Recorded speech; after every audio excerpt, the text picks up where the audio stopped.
Bonjour à tous, bienvenue dans cette nouvelle vidéo. Cette semaine, dans cette vidéo, je vais parler de choses qui me tient un petit peu à cœur, un sujet que je voulais aborder depuis un petit moment, qui me trottait dans la tête, qui n'est pas évident à aborder. On va parler des limites de l'amitié, mais pas dans le sens amitié parfois garçon-fille, ou même garçon-garçon ou fille-fille, dans le sens voilà, entre la limite entre l'amitié et l'amour ou ce genre de choses. Non, non. Mais plutôt parfois, plutôt sur les problèmes et les conseils qu'on peut apporter aux amis. La limite dans le sens où il y a un moment, on s'aperçoit que on peut aider ses amis, mais il y a un moment où malheureusement on est dépassé par ça. On peut être dépassé par les problèmes. Il y arrive des moments où eh bien, les choses peuvent nous échapper, où on n'a pas les outils nécessaires pour pouvoir aider notre ami, nos amis. On peut se trouver du coup dépassé, en colère et aussi impuissant. Un vrai ami, normalement, quand on a... Je parle de vrai ami, hein, pas de juste le pote. Mais un ami, normalement, c'est quelqu'un avec qui on parle vrai, normalement. On parle franchement, on échange. L'idée d'un ami, c'est justement de pouvoir échanger de manière plutôt agréable, normalement. Sinon, si c'est pas agréable, c'est que ça en devient toxique. De partager des choses en commun avec cette personne, de partager des valeurs, de partager un sentiment aussi agréable et d'importance l'un envers l'autre, de se renvoyer des choses mutuellement. Après, il peut toujours y avoir des positions dominantes, comme dans un couple, hein, un couple d'amis, c'est aussi ça, c'est qu'il y a parfois une personne qui peut apporter plus de valeur, plus de connaissances, plus de choses à l'autre. Et l'autre va en tirer bien sûr profit. Mais ça peut être sur certains domaines, comme ça peut après être inversement dans le cas d'autres domaines. Il y a, ouais, le sentiment d'amitié, c'est quelque chose quand même qui peut aussi devenir assez fort, jusqu'à devenir même parfois fraternel.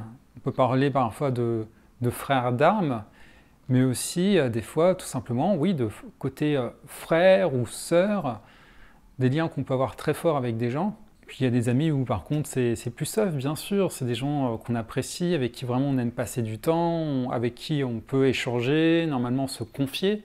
Et quand nos amis là, ils ont des problèmes, normalement, puisqu'on a un sentiment d'amitié, c'est difficile à l'expliquer, mais on se sent touché. Si on ne se sent pas du tout touché par les problèmes de nos amis, est-ce que c'est un vrai ami ou est-ce qu'on n'a pas un problème quelque part? Normalement, on est censé justement sentir quelque chose, sentir une gêne, et on veut pouvoir aussi, et donc on veut pouvoir aider notre ami. Il y a des fois où on s'abstient, il y a des fois on se dit bon, c'est pas notre problème ou c'est à lui de le gérer. Mais bon, on veut toujours s'impliquer, mais des fois voilà, c'est pas à moi de m'impliquer, c'est délicat. Donc il faut faire la part des choses. Ça dépend aussi quels sont vos processus de vos liens d'amitié. Mais normalement, on est toujours, on ne peut pas rester indifférent. On est obligé de réagir d'une manière ou d'une autre. Après, il faut juste que ça soit entendu avec l'autre.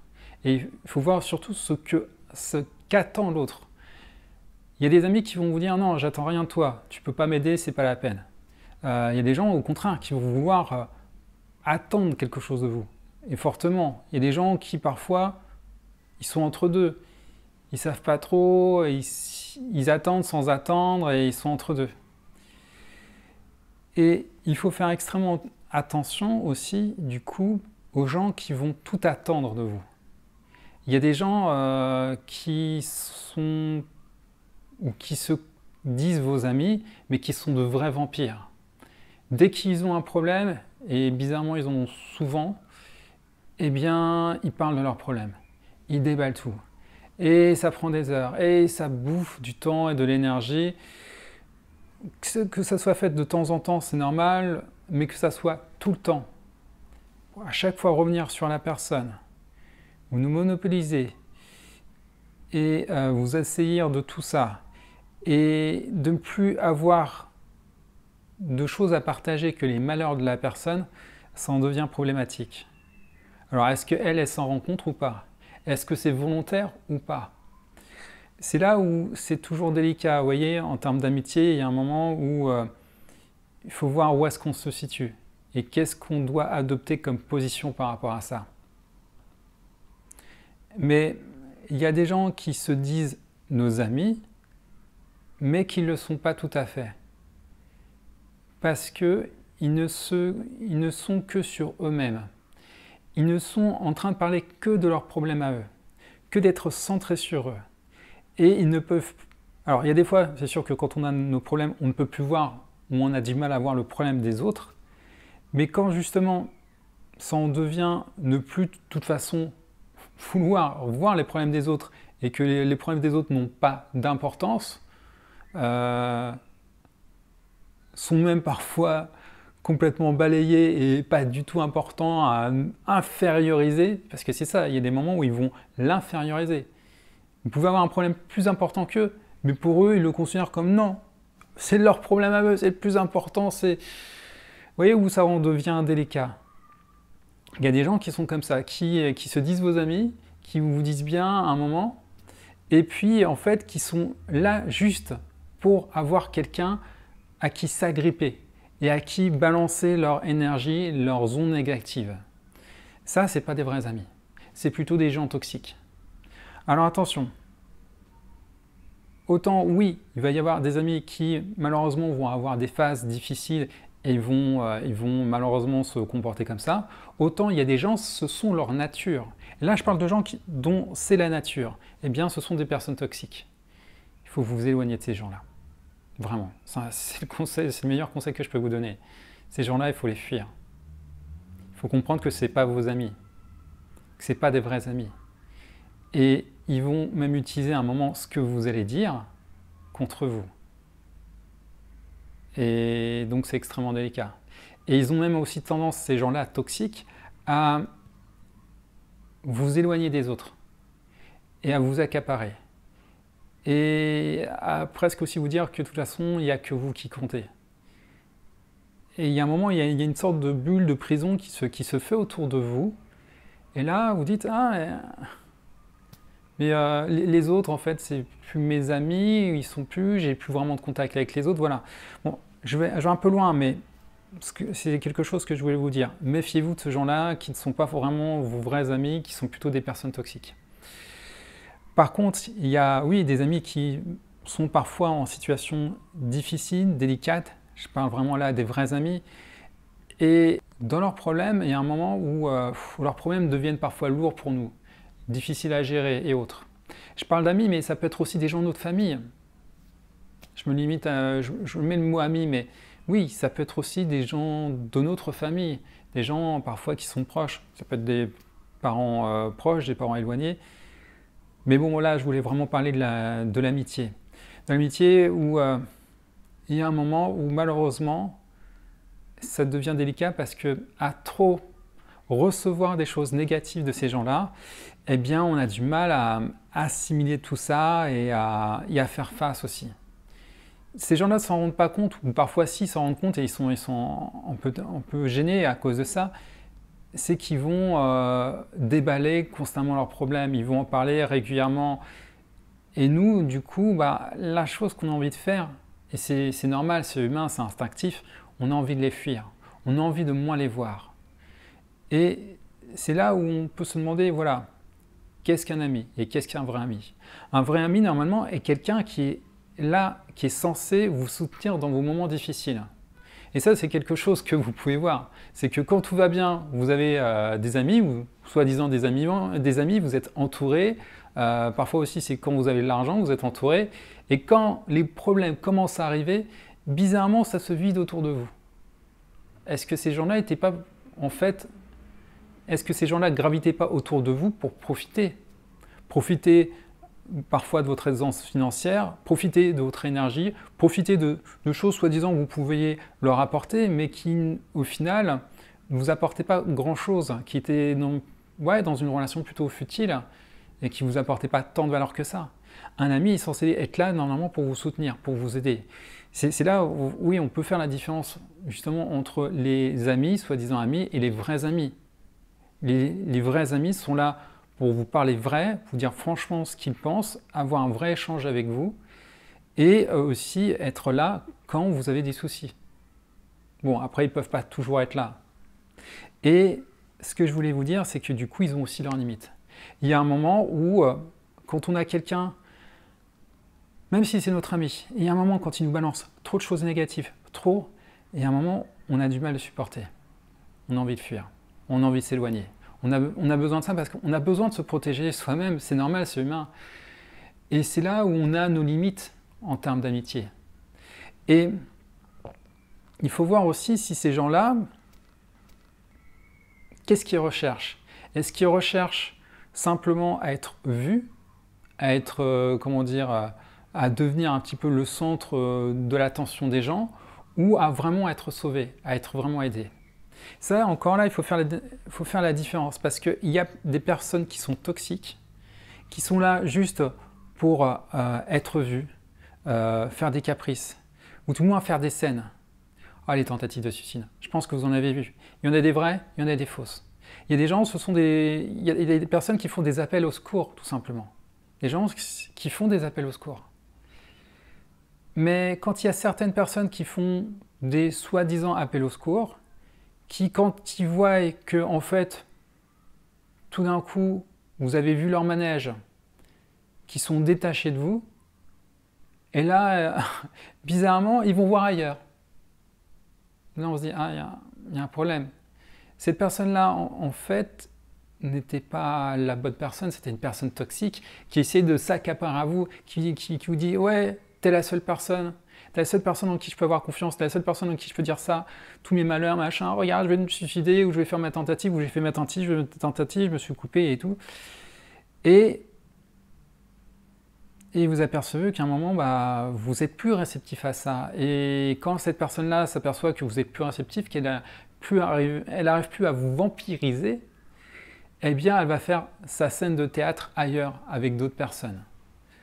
Je vous parle de ça, alors certains vont mal le prendre, mais le problème c'est que c'est pas que je l'ai vu moi, c'est pas que je l'ai vécu personnellement, mais par contre j'ai une personne très proche qui l'a vécu avec quelqu'un, qui s'est du coup foutu de sa gueule, excusez-moi de parler comme ça, et qui a justement ça a accaparé aussi son malheur sur d'autres personnes, et qui a parlé, et qui à chaque fois qu'elle passe quelque part à dire « Ah, t'as vu ce que j'ai fait, ou t'as vu ce qui m'est arrivé, ou ceci, cela ». Donc, autant il y a des gens, oui, qui font des vrais appels à l'aide. Il y a des gens qui en ont vraiment besoin. Autant il y en a d'autres qui n'en ont pas tout à fait besoin. Qui, au final, en fait, ne veulent pas être vraiment secourus. Parce que soit elle veut simplement être vue, être dans une certaine lumière, mais elles le font de manière négative. Il y a des gens qui veulent être dans la lumière et qui le font bien. Qui par des choses positives, par des actions positives, arrivent justement à être vus par les autres. Il y en a malheureusement, ils le font moins bien, ils le font dans la négativité. C'est parfois en descendant les autres, en étant méchant et en se faisant craindre. Et il y a une troisième population qui veut essayer de se faire voir par leur malheur, par leurs problèmes. Voilà, ils veulent se sentir exister, ils veulent que les autres aient leur attention en parlant de leurs problèmes, leurs malheurs. Et ça, cette troisième catégorie est vraiment toxique, et elle existe. Donc nos capacités en termes d'amitié, elles sont limitées. Et il faut voir aussi justement si c'est des vraies amitiés, lesquelles elles sont. Voir justement ce qu'on peut faire pour les autres. Donc voilà, voir si l'amitié est réelle, voir si la personne est sincère et si elle est sincère dans son problème. Et autre point extrêmement important, savoir si la personne veut être sauvée. Ça, c'est un truc que j'ai compris à un moment. C'est qu'on ne peut pas sauver une personne qui ne veut pas être sauvée. C'est se taper la tête contre un mur. Il y a un moment où vous allez répéter les choses à quelqu'un, Vous allez lui répéter une fois, deux fois, vous allez l'engueuler, vous allez vous prendre la tête avec elle, vous allez... Et elle répète constamment ce problème.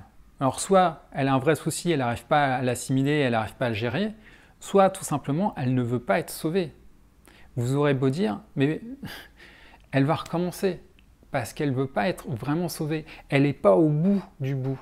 Parfois, les gens ont besoin d'être au trou, d'être vraiment à terre pour vouloir être sauvés. C'est malheureux d'en arriver là. Mais il y a des fois, il y a des gens, ils ont besoin de se prendre une bonne claque dans la gueule et voire même vraiment d'être à terre, d'arriver d'être à terre pour se dire, voilà, là, j'ai pas le choix. Cette fois-ci, j'ai plus le choix. C'est soit je crève vraiment, ou soit je me remonte. Et ce jour-là, j'espère que vous serez là, justement, pour tendre la main à cette personne. Peut-être qu'à un moment, justement, elle ne voulait pas être sauvée. Mais le jour où, justement, elle aura vraiment envie, elle aura besoin d'être sauvée, j'espère que vous serez là pour lui tenir la main. Encore là, c'est là où ça devient difficile en termes d'amitié, et vous avez vos limites, c'est que vous dites, voilà, bon, j'ai essayé d'aider cette personne, j'en ai marre, je peux plus, ça sert à rien. Il y a un moment, ça sert à rien. C'est constamment lui accorder du crédit, de l'attention, et elle va continuer. Et il y a un moment, il faut savoir dire stop. Et donc lui dire à cette personne, écoute, moi je t'ai dit ce que j'en pensais, je t'ai dit ce que je ferais, je t'ai conseillé, je t'ai dit ceci, cela, j'ai essayé de faire mon possible pour toi. Et à un moment, je ne peux pas faire plus. Je ne peux pas prendre les décisions à ta place. Je ne peux pas faire les choix à ta place. J'ai mes limites. Tout doit venir de toi. C'est à toi de faire. Je ne peux pas en faire plus. Donc je m'arrête là. Je t'ai tendu une perche. La perche, elle sera toujours tendue. Mais ce n'est pas la peine que je revienne à chaque fois. Ce n'est pas la peine que je te redise à chaque fois. Donc le jour où vraiment tu voudras prendre cette perche, je serai là. Mais sinon, c'est pas la peine de venir me revoir. C'est pas la peine de revenir me reparler ou quoi que ce soit, ou me redire les choses, ou de refaire ça. Parce que là, je viendrai plus. Je viendrai vraiment que quand tu auras décidé de vraiment être sauvé. Enfin, faut pas le dire dans ce sens-là. C'est pas le terme de sauver, mais quand tu auras vraiment décidé d'agir vraiment, quoi, de changer. Et il y a des gens... Ouais, qui vous font parfois des... Excusez-moi, j'ai encore parlé comme ça, mais qui vous font des coups de pute. Il y a des gens... on se dit, ah bon, c'est bon, on l'excuse, et puis elle recommence. Elle vous met des faux plans ou vous met dans des emmerdes. Combien de fois on va pardonner? Il y a un moment, ces gens-là aussi peuvent devenir toxiques. Donc il faut aussi savoir dire stop. Il y a un moment, il faut les laisser dans leur merde. C'est méchant, mais il faut savoir se protéger, il faut savoir protéger aussi les autres qui nous entourent, et il faut laisser parfois ces gens-là dans leur merde. Il faut aussi qu'elles comprennent et qu'elles assument. Et c'est pas à nous à constamment assumer leurs bêtises et d'être constamment après eux. On se dit parfois qu'on a un devoir de responsabilité envers ces gens-là. Surtout quand c'est notre famille, quand c'est notre frère, notre sœur, notre enfant. Oui, mais à ce moment-là, est-ce que ces gens-là vont apprendre aussi déjà à nous respecter? Est-ce que ces gens-là ne sont pas aussi hypocrites? Est-ce que ces gens-là ne sont pas lâches? Est-ce que ces gens-là se rendent compte que voilà, elles nous font aussi du mal, elles sont aussi un peu en train de nous détruire les autres? Et est-ce que ces gens-là, un jour, eh bien, elles prendront leurs responsabilités et surtout assumons les conséquences? Si on est constamment là pour elle, il y a un moment, il y a une limite à avoir. Je suis désolé, mais vous ne pouvez pas assumer toutes les conneries de la Terre ou toutes les conneries du monde que la personne peut faire. Donc il y a un moment, il faut aussi s'accorder des limites. On a des responsabilités, c'est sûr, à avoir. Je parle en termes d'amitié, mais surtout, oui, quand c'est notre famille, on se dit, ah tiens, mais notre enfant et tout, ou notre frère, c'est nos petits frères, nos petites sœurs. Ouais, mais il y a une limite. On ne peut pas, en tant que valeur, en tant que justice et autres, Et à un moment, il faut savoir dire stop et il faut savoir... et comme je vous le disais, ça revient un petit peu dans le même cadre, enfin pas le cadre, mais un peu dans le même esprit. Si la personne, à bout d'un moment, elle ne veut pas être sauvée, vous allez encore vous cogner la tête contre un mur.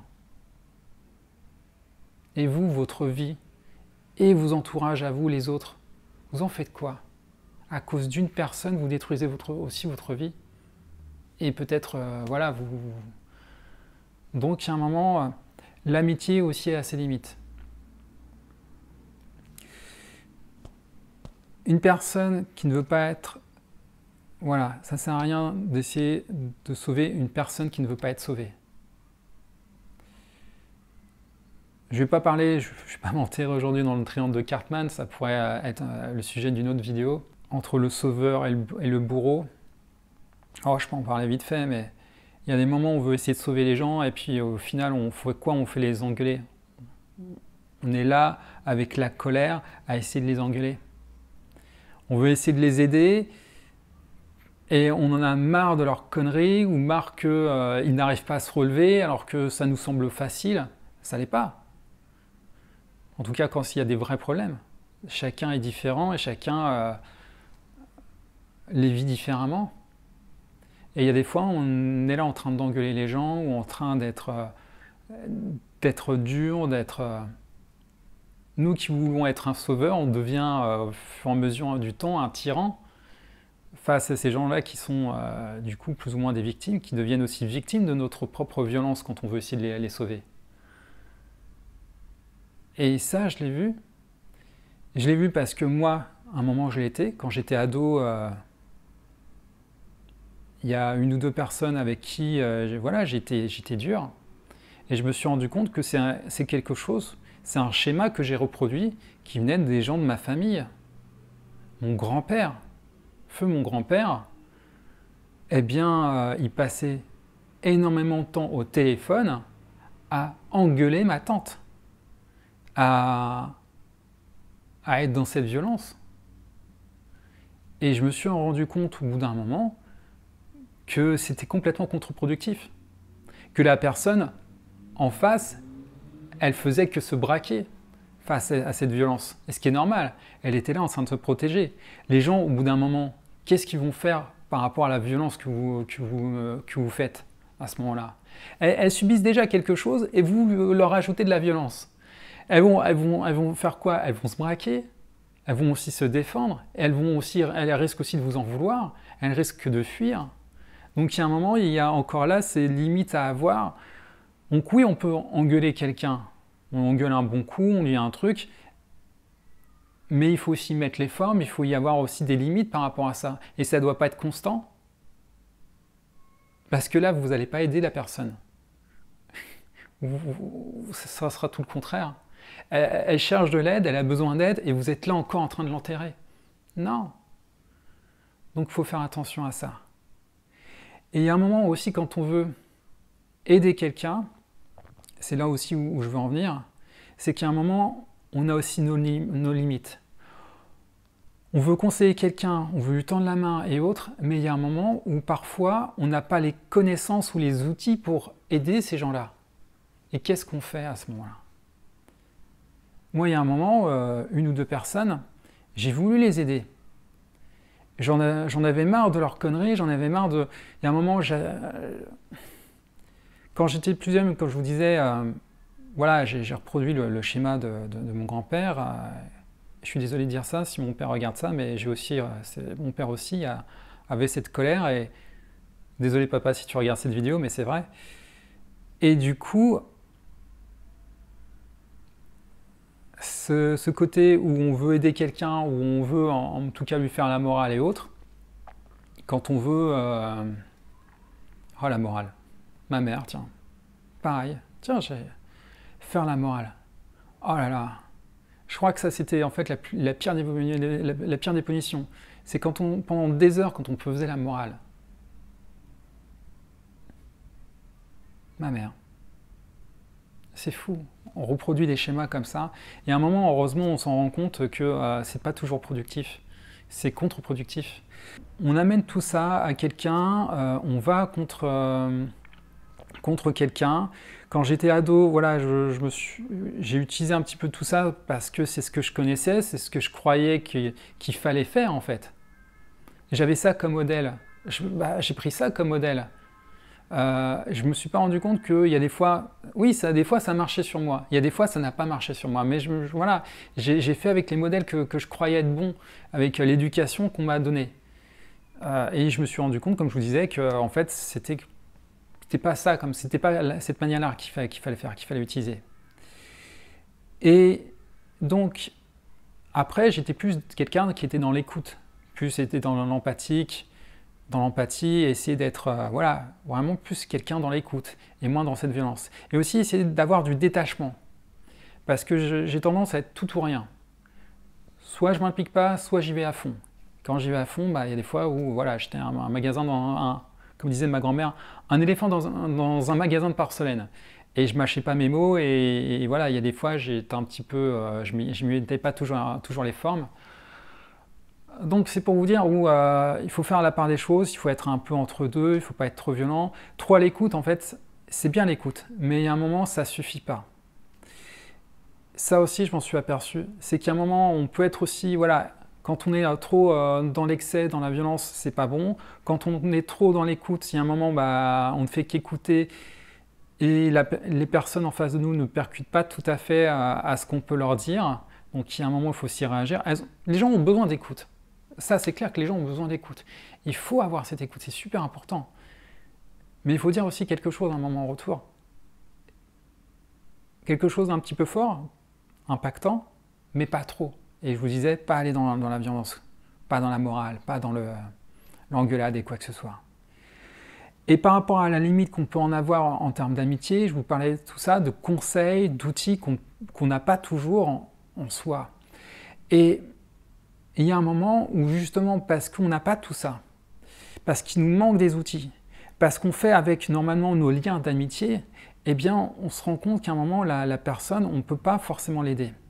On peut se mettre à engueuler cette personne parce qu'on en a marre de ses problèmes, on en a marre qu'elle dise oui je suis tout seul, ou que j'y arrive pas. On se dit mais ah si tu peux y arriver, mais je t'ai dit ça ou je te dis ça et puis j'ai essayé de faire ça pour toi, puis j'ai même acheté une formation pour toi et puis j'ai dépensé de l'argent pour ça et puis j'ai passé du temps à ça et toi tu me dis que tu n'y arrives pas et que tu veux pas ou que tu n'as pas l'énergie, que au bout d'un moment on en a marre. Et ça, tout ça, on en vient même du coup à engueuler la personne, à en vouloir à la personne. Et si on fait un travail sur nous-mêmes, c'est ce qui m'est arrivé il y a peu de temps avec une amie, heureusement je me suis aperçu tout de suite, très vite. J'ai pété un câble. Clairement, j'ai pété un câble. Je me suis éloigné, j'étais en colère, et je me suis rendu compte à ce moment-là, heureusement que j'ai eu ce détachement-là, je pense que avec le temps, j'ai fait du travail sur moi-même. En fait, je m'en voulais. Je m'en voulais parce que je n'arrivais pas à l'aider. J'avais essayé de lui dire des choses. J'avais été bien sûr dans l'écoute, comme je vous disais. J'avais essayé de lui dire des choses et autres. Mais il y a un moment où j'ai eu mes limites. J'ai eu mes limites en termes d'amitié, en termes de possibilités, de capacités. Et ouais, cette impuissance que j'ai sentie, ça m'a énervé, au fait. Je m'en suis énervé. C'est pas... Oui, bien sûr, il y a des choses qui m'énervaient un petit peu sur elle. Il y a un moment où tu dis, toi, tu arriverais à surmonter ça. Mais la personne n'y arrive pas. Et ça peut un peu agacer. Mais voilà, je me suis vraiment énervé. En fait, c'était à cause de moi-même, tout simplement. Parce que j'ai eu ces limites. Je me suis senti impuissant. Je m'en voulais. Vous voyez les limites que je voulais vous dire, les limites en fait de capacité qu'on a en termes de conseils, de ce qu'on peut apporter à l'autre et autres. Il y a un moment, on n'est pas forcément des psys, on n'est pas forcément des médecins, on n'a pas forcément tout le bagage nécessaire, tous les outils et les connaissances nécessaires. Et il faut savoir l'accepter.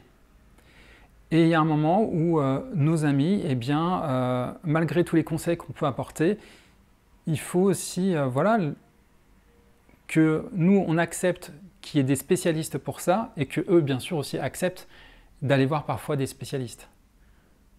On ne peut parler de psychologue, bien sûr, on peut parler d'hypnothérapeute, on peut parler d'autres choses. Aller voir un psychologue, c'est pas quelque chose de négatif. Et parfois, peut-être qu'on devrait aller en voir plus souvent. C'est marrant parce que avant, on allait dans l'ancien temps, je dirais, il ne faut pas dire ça. Il y a des gens qui le font toujours, qui sont croyants, qui sont chrétiens, ou même aussi des musulmans et autres, mais qui se confessent, qui vont voir leur prêtre ou l'homme de Dieu, ou qui représente plus ou moins en tout cas voilà, le message de leur Dieu, et auquel ils vont parler, qui vont se confesser, et ça, c'est quelque chose aussi d'important. Et c'est un peu ce qu'on fait aussi avec un psychologue. Ces gens-là essayent de nous donner des clés, et ont l'habitude déjà de l'écoute, mais aussi ont des messages en développement personnel, en spiritualité, qui peuvent aider les autres. Et les psychologues, ça va être plus pas forcément de développement personnel, mais peut-être que si, je ne connais pas suffisamment ce domaine-là, mais ils ont aussi à apporter des clés pour aider nos amis. Et je dis aider nos amis, mais au final, ça peut être aussi nous-mêmes. Peut-être qu'on parle de l'ami, mais l'ami, c'est peut-être nous aussi. Peut-être qu'on a aussi parfois besoin de ça, on a nos limites. Et nos amis respectifs, parfois, ils n'arrivent pas aussi à nous aider, ils ne peuvent pas nous aider. Et il faut savoir l'accepter, et accepter que oui, nos amis ne peuvent pas nous aider, ils ont leurs limites, on n'a pas toujours à leur imposer nos problèmes, et autant aller voir justement des gens dont c'est la spécialité, dont c'est le domaine, dont ils ont fait des études justement pour aider les gens ou par l'expérience qu'ils ont acquérie, les connaissances qu'ils ont acquéries, ils peuvent aider. Si en tant qu'ami, on a quand même des connaissances et des bagages, on en a quand même, il y a un moment où alors il faut passer aussi à un autre statut. Il y a un moment où on peut être ami avec la personne, mais on a aussi un moment où il faut se positionner autrement. Si on est un psychologue, eh bien, il faut peut-être à un moment, justement, aborder le rôle du psychologue. Bien sûr, il faut que ça soit dit avec la personne. Il ne faut pas le psychanalyser sans qu'elle le sache ou quoi que ce soit. Voilà. Après, on peut très bien aussi dire à la personne, écoute, va voir un de mes collègues. C'est pas forcément soi-même. Des fois, c'est peut-être mieux justement d'avoir quelqu'un d'extérieur, quelqu'un d'externe. Parfois, les gens ont besoin d'une tierce personne. Des gens qui ne les connaissent pas, qui n'ont pas toute cette implication. Ils les écoutent parfois plus facilement que quand c'est des gens qui sont proches, qui les connaissent. Voilà, parfois on a besoin que ça soit quelqu'un de différent, d'un détachement. Et justement, c'est là aussi. On a parfois, oui, besoin d'un détachement, de quelqu'un qui soit autre, externe, par rapport à tout ça. Et c'est là où justement, en tant qu'ami, eh bien, on peut peut-être se placer sous un autre statut. On peut être le coach, on peut être le psychologue, on peut être l'hypnothérapeute. Les limites de l'amitié, elles sont là aussi. Et parfois, il faut les redéfinir. On peut être à un moment l'ami, mais à un moment, on peut être aussi le spécialiste. Il faut savoir se placer. Il y a un moment où on doit être simplement l'ami et on guide les gens vers des spécialistes, où il y a des moments, quand on a les connaissances et les bagages nécessaires, eh bien, on peut être, oui, à un moment l'ami, mais il y a un moment où on est aussi autre chose. Et on est ce spécialiste. Voilà. Voilà aussi, je pense, où sont les limites parfois, vous voyez, de cette amitié et qu'on peut aborder. Sur quel chemin on va aller. Et où et comment on se place envers l'autre. Cette limite de l'amitié dont je vous ai parlé dans cette vidéo, voilà, maintenant je l'ai compris, j'ai pris cette teneur et je pense que du coup, maintenant je vais m'adapter aussi au niveau des gens. Puisque j'ai pu le faire avec un ami où justement on s'est mis en côté entrepreneur-coach, je vous en parle dans un instant, eh bien, je pense aussi que je peux aussi l'adopter avec d'autres personnes. Il y a un moment, je ne l'ai pas forcément vu. Alors si, j'ai toujours été quelqu'un qui aime bien donner des conseils. Voilà, j'ai été quelqu'un à l'écoute et quelqu'un qui donne des conseils. mais avec ses limites, et pas forcément tous les outils, tous les bagages que j'ai accumulés entre-temps, parce que c'est vrai qu'entre-temps j'en ai accumulé, tant mieux. C'est dommage que je les ai pas eu avant, ça aurait pu m'aider dans ce que j'ai fait précédemment, et ça aurait aidé certains.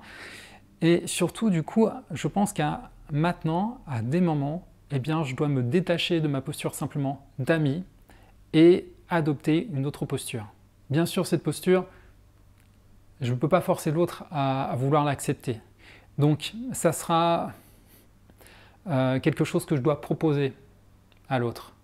Il l'accepte ou il l'accepte pas. Et comme je vous disais, vous tendez une perche à quelqu'un, elle la prend ou elle la prend pas. Elle prend votre main ou elle la refuse. Peut-être qu'elle la prendra plus tard. Parfois, il faut laisser du temps aux gens. Et parfois, ils le prennent jamais. Tant pis, c'est pas grave. Mais au moins, vous l'aurez fait. Au moins, vous aurez tendu une main, que ça soit avec vos outils ou vos conseils en termes d'amitié. Au moins, un moment, vous l'aurez fait. La personne, elle le prend ou elle le prend pas. Et qu'elle sache que cette main, elle sera toujours là, elle sera toujours tendue si à un moment, elle en aura besoin. Avec un de mes amis, tous les deux, on est des entrepreneurs, ou en tout cas, lui est en train de le devenir. Il fait tout le nécessaire pour le devenir. Et voilà, il a créé sa société, il a toujours son activité salariée à côté, mais voilà, il fait le nécessaire pour petit à petit développer ça, et il veut en vivre, donc. Et il y a des moments où, voilà, autant on a ce lien d'amitié qui est très beau, à des moments, voilà, on va partager des passions, des choses qu'on aime, entre les films, les séries. Des fois, voilà, quand je vais chez lui, on va voir des trucs, on explore, on visite, on se fait plaisir, on déconne sur plein de trucs, on se vanne. Et autant à des moments, eh bien, on adopte une autre posture. Autant à des moments, on va être là plutôt dans le sens où eh bien, il va me parler de son avancée par rapport à son activité, de ses doutes et autres. Et là, je me mets à ce moment-là dans une autre posture. Je me mets plutôt dans une posture motivationnelle, une posture d'entrepreneur avec son expérience et autres, qui va en parler. Je vais lui parler de coach. Voilà, je vais le coacher. Mais lui aussi, à des moments, il va aussi me coacher. Et de temps en temps, autant il y a des moments, c'est moi qui va lui balancer des pics et 2-3 trucs. Autant à des moments, c'est lui aussi qui me rebalance des trucs et qui fait que, voilà, tous les deux, on se motive, on se redonne confiance, on se donne des conseils, on se coach mutuellement. Et c'est super intéressant justement d'avoir quelqu'un avec qui partager ça. On a un côté un peu parfois binôme et je pense que c'est important. Voilà. On doit avoir des mentors, mais on doit aussi avoir quelqu'un avec qui on va pouvoir s'élever petit à petit. Mais tout ça, ce que je vous dis, c'est seulement dans le cas, bien sûr, où la personne, elle est coachable. Elle est prête à évoluer. Comme je vous disais tout à l'heure, une personne qui ne veut pas être sauvée, ça ne sert à rien. Ça ne sert à rien d'essayer de sauver une personne qui ne veut pas être sauvée. Mais dans le même sens aussi où ça ne sert à rien d'essayer de faire ça avec une personne qui ne vous écoutera pas ou ne veut pas vous écouter, ou vous estime parfois inférieur à croire tout savoir, ou ne cherche pas à évoluer au final. Il y a des gens qui sont comme ça et qui ne cherchent pas à évoluer et qui se butent. Et vous ne pouvez pas vraiment parler avec eux. Et c'est délicat.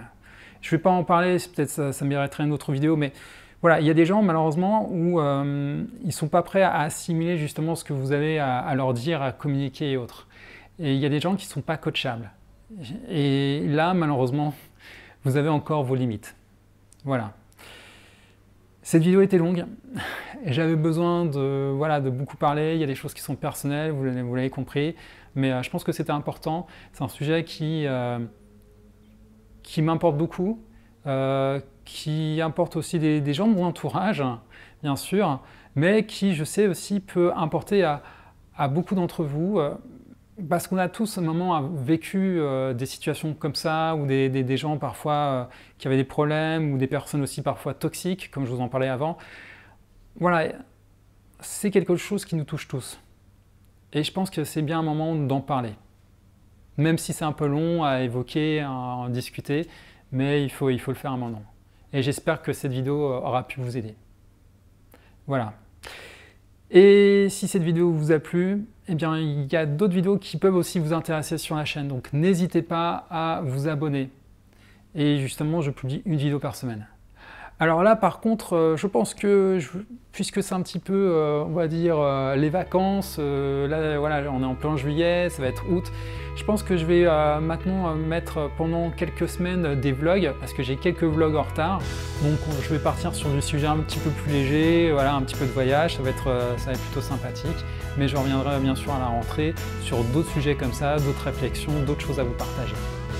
Je vous dis à très bientôt, surtout, n'hésitez pas, souvenez-vous, soyez des rêveurs, ayez des rêves et surtout, soyez des rêveurs actifs. Salut!